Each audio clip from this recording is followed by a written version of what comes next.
මොකද ඔය නම දැන් අවුරුදු 20කට විතර කලින් අපි අහපු නම.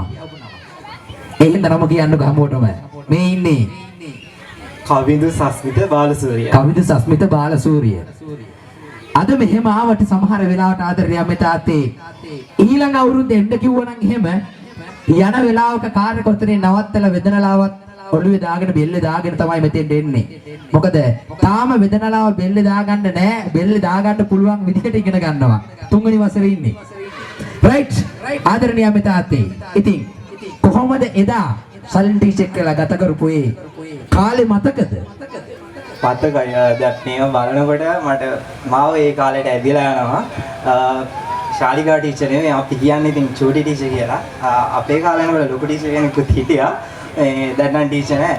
ශාලිකා ටීචර් චූටි ටීචර් එදා වගේමයි. ඒ විදිහටම තමයි අපිත් එක්ක හරියට හැප්පුණ විදිහටම තමයි මේ පොඩි දරුවෝ එක්ක මට ඉතින් නංගිලා මල්ලිලා කියන්න බෑ වයසත් එක්ක අපි අවුරුදු 20ක ගැප් එකක්. මට පුතාලා දුවලා වගේ. ඉතින් මට හරි පුදුමයි මට මාර සතුටුයි.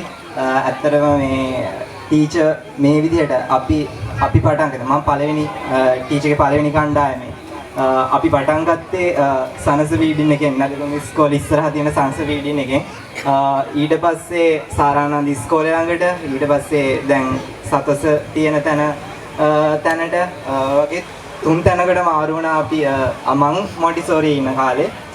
ඉතින් දැන් අද වෙනකොට අපේ චුටි ටීචර් මේ ඇවිල්ලා තියෙන ගමන ගැන මට මාරම සතුටක් තියෙන ගොඩක් ආඩම්බරයි.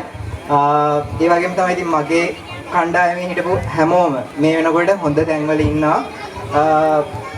අපි මොන්ටිසෝරියට යන කාලෙත් ලොකු මොන්ටිසෝරි තියෙන්නේ නැති උනාට අපේ අම්මලා තාත්තලා අපිව දැන් මේ චූටි ටීචර් ළඟට ඉතින් චූටි ටීචර් අපිව මේ උගන්වලා අපිට අර අපි කියන්නේ අපේ බේස් එක කියලා ඒක හදලා දීලා අපිව ඒ ගෙනාපු ගමන තමයි අපි මේ පන්නරෙන් තමයි මෙච්චර ඉස්සරහට ඇවිල්ලා තියෙන්නේ.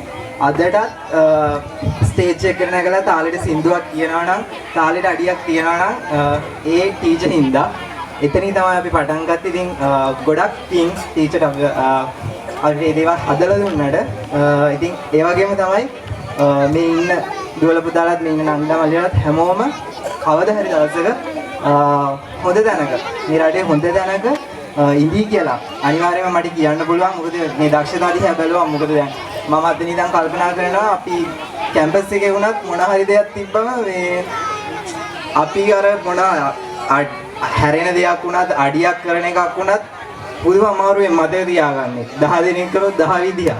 මෙතන මේ පොඩි උන් ටික ඒක මාරම් විදිහට ඒ දේවල් මතක තියාගෙන කරන එක ගැන මට මාරම් සතුටක් තියෙන්නේ. මාර දක්ෂයෝ ටිකක් මෙතන ඉන්නවා. ඉතින් ඒගොල්ලෝ හැමෝම කවදා හරි දවසක ලංකාවේ ලොකු තැනක ඉඳී කියලා ලොකු විශ්වාසයක් තියෙනවා. ඉතින් ඒ වගේ අපි වගේම ඒගොල්ලන්වත් ඉස්සරහට මේ විදිහට ගෙන ආපු චූටි ටීචර් මම ගොඩක් ස්තුතිවන්ත වෙනවා. ඒ ටික තමයි කියන්න තියෙන්නේ. මචං ඔබ ඊට වඩා දෙයක් කියන්න ඕනේ නැහැ. මොකද මේ S2 දැන් තියෙන කඳුළු ටික බේරලා අතට ගත්තා නම් මට කියන්න පුළුවන් එතනින් එහාට මෙයා කියන්න යන්නේ මොනවද කියලා. ඒ හින්දා ආදරණීය අම්මේ තාත්තේ මේ 2003 බැච් එක කියන්නේ ඉස්සෙල්ලාම නැදගමුව සිඟිති පෙර පාසලට ඇතුළත් වෙච්ච බැච් එකේ සමාජිකයෝ. පසුගිය දවසේ තිබ්බ තමන්ගේ 3 වෙනි අවුරුද්දේ තමන්ට පැවරිච්ච මුල්ම සැත්කම කරන්න. එහෙමත් නැත්නම් අර ඉගෙන ගන්න කාලේ හම්බෙන සැත්කම කරන්න කලින් ශල්‍ය ටීචර් කෝල් එකක් දීලා කියනවා ටීචර් මම මගේ ජීවිතේ පළවෙනි සැත්කම කරන්නයි මේ ලෑස්ති වෙන්නේ කියලා.